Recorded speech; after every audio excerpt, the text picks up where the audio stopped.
ইন্নাল্লাহা ক্বালা, আল্লাহ তাআলা বলেন, ইযা তালাইতু আবদি বিহাবিবাতাইহি, আমি যদি কোনো বান্দার চোখ দুটো নিয়ে যাই, মানে অন্ধ হয়ে যায়, কাকে অন্ধত্ব দান করি, চোখে দেখতে পাচ্ছে না বা জন্মের পরে চোখ তার কাজ করছে না, ফাসাবারা, এবং সে চিকিৎসা করার পরে যখন কোনো কাজ হলো না, সে মানসিকভাবে আল্লাহ তাআলার ফয়সালাকে অ্যাকসেপ্ট করে ফেলেছে, কবুল করেছে, আল্লাহর প্রতি অভিযোগ করে যে আল্লাহ চোখ দুটো তুমি নিয়ে গেলা, আমাকে এত কষ্টে ফেলে দিলা, নাউজুবিল্লাহ, এরকম কিছু বলে না। আমার আল্লাহ চাইছেন তিনি নিয়ে যাবেন, আলহামদুলিল্লাহ। তাহলে আবু আত্তুহু মিনহুমা আল জান্নাহ, এরকম যদি কেউ সবর করে যে আল্লাহর ফয়সালা আমার চোখ চলে গেছে, চিকিৎসা করি আর পাওয়া যাচ্ছে না, সবর করার কারণে আমি এই দুই চোখের বিনিময়ে যে সে সবর করেছে, এর বিনিময়ে তাকে আমি নিশ্চিতভাবে জান্নাত দেব। সুবহানাল্লাহ। শেখ বিন বাজ রহমতুল্লাহর নাম শুনেছেন, এই জমানার অন্যতম বড় আলেম ছিলেন।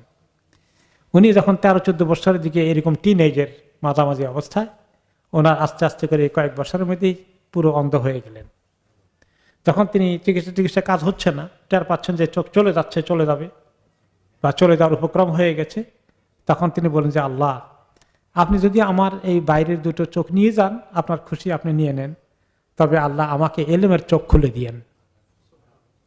অন্ধ মানুষ যা এলেম শিখেছেন, সুবহানাল্লাহ, এই জমানার মানে বলা যায় অন্যতম প্রধান আলেম হিসাবে পৃথিবীর মানুষের কাছে তিনি পরিচিত হয়ে গেছেন।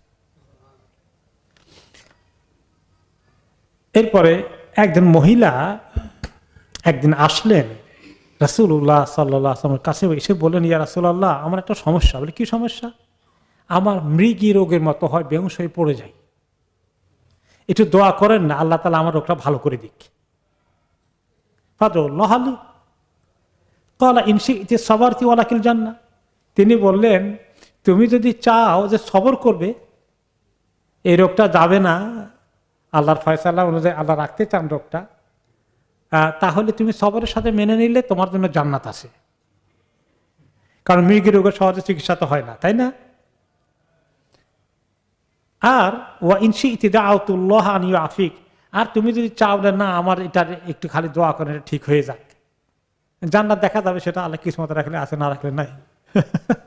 আমাকে দুনিয়াতে ঠিক যেন আল্লাহ আমার দেন, আপনি দোয়া করলে তো হয়ে যাবে, তুমি যদি চাও আমি দোয়া করব, হয়তো আল্লাহ দিলে দিতে পারেন। এখন কোনটা নিবা বল? আখিরাতে সবর করে জান্নাত নিবা, না আমি তোমাকে দোয়া করে দিলে ভালো হয়ে গেলে সেটা নিবা?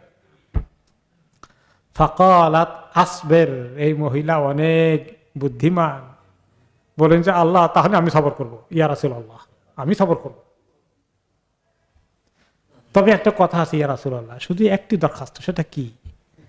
ক্বালাত ইন্নী আতাকাশাফু ফাদউল্লাহ আল্লাহ আতাকাশাফা, যে আমি যখন বেহুশ হয়ে পড়ে যাই, একটা সমস্যা মহিলা মানুষ আমার গায়ের কাপড় চোপড় সরে যায়, যেটা আমার জন্য খুব কষ্টকর বিষয়, খালি এই দোয়াটা করবেন ইয়া রাসূলুল্লাহ, যে আল্লাহ যেন কাপড় চোপড় জায়গা মতো রাখেন।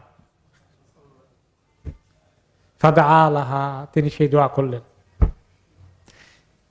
ইবনে আব্বাস রাদিয়াল্লাহু আনহুমা, ও মহিলার হায়াত ভালোই লম্বা ছিল।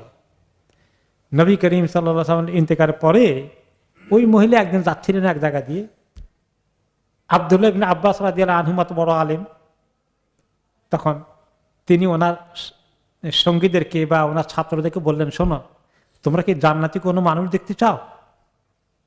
তাহলে এখন দেখার সুযোগ আছে। দেখবো ভাইয়া, কোথায়? কই যে বুড়ো মহিলাটা আছেন, গুজো হয়ে হাঁটছেন, উনি জান্নাতি মহিলা। কি ঘটনা? তখন তিনি হাদিসটা পড়ে শোনালেন, ওই মহিলা আসছিলেন এবং রাসূলুল্লাহ সাল্লাল্লাহু আলাইহি ওয়াসাল্লামের কাছে এই কথা বলেছিলেন, এভাবে তিনি সবর করে জান্নাত পাওয়ার সুসংবাদ নিয়েছেন।